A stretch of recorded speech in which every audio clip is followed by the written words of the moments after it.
Hi. Let's read chapter 4. Let me show you. Back to the Roman numerals. There's an I and then a V.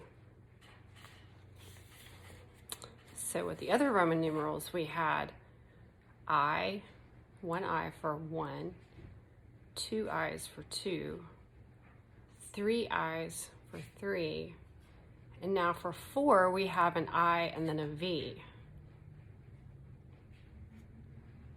Any guesses as to what that means and how that's a 4?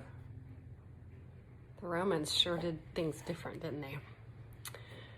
You're gonna have to wait until tomorrow to chapter 5 for me to tell you how IV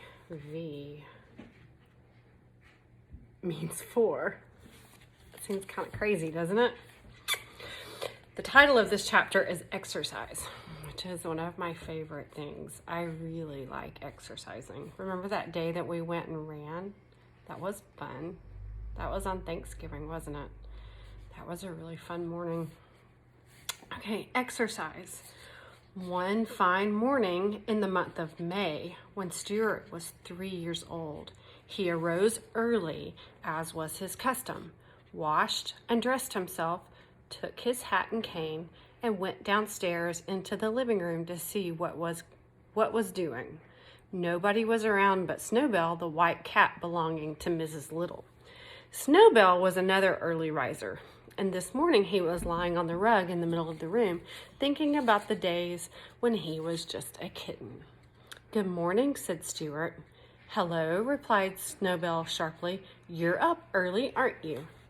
Stuart looked at his watch. "Yes," he said, "it's only 5 minutes past 6, but I felt good and I thought I'd come down and get a little exercise."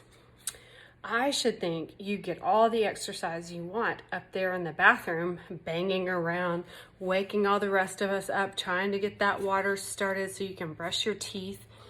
Your teeth aren't really big enough to brush anyway. You want to see a good set? Look at mine." Snowbell opened his mouth and showed 2 rows of gleaming white teeth, sharp as needles. "Very nice," said Stuart, "but mine are all right,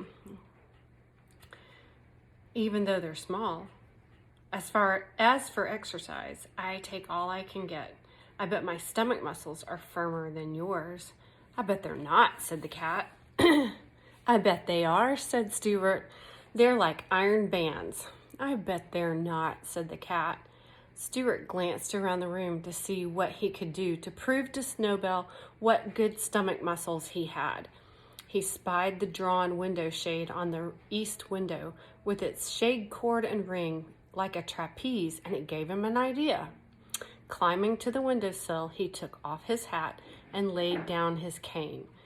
"You can't do this," he said to the cat, and he ran and jumped onto the ring the way acrobats do in a circus, meaning to pull himself up.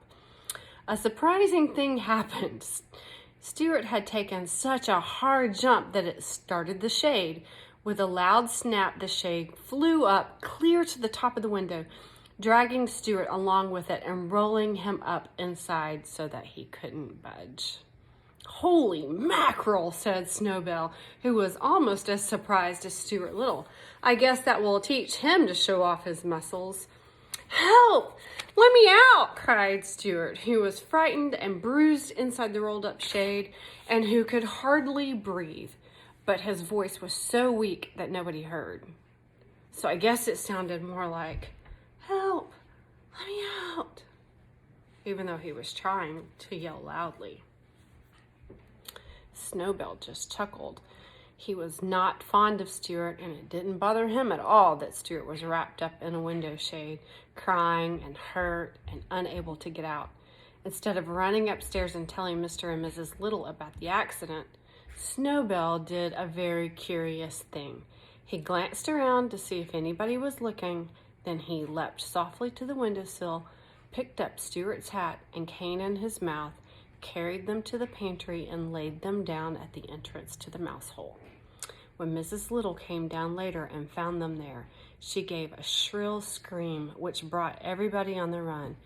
It's happened, she cried. What has? Asked her husband. Stuart's down the mouse hole. And that's the end of chapter 4. You have to come back tomorrow to find out about chapter 5, to find out about these Roman numerals, to see what's happened to Stuart. Bye.